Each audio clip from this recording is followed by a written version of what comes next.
Hello and welcome. In this video, we'll be doing a Spanish dictation. This is where I'm going to read you something, and you're going to try and write it down. So get a piece of paper and a pencil, pen, or type, and be ready to write. You can rewind the video as many times as you need to hear me repeat the paragraph that I'm going to read. It's about 3 or 4 sentences long.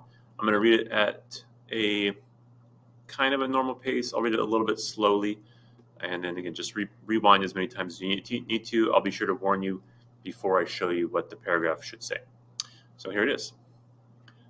Mi clase de arte con el Señor Smith es a las 11.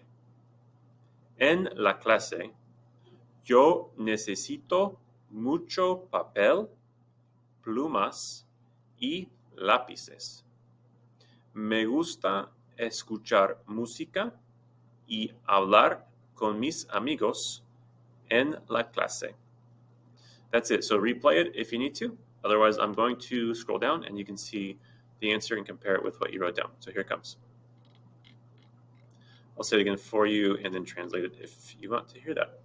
So it says, Mi clase de arte con el Señor Smith es a las 11, which means my class of art, or my art class with Mr. Smith, is at 11 o'clock. En la clase, yo necesito mucho papel, plumas y lápices. In the class, I need a lot of paper, pens, and pencils. Me gusta escuchar música y hablar con mis amigos en la clase. I like to listen to music and talk with my friends in class. That's it. Hopefully this helped. If you have questions, let me know. Adios.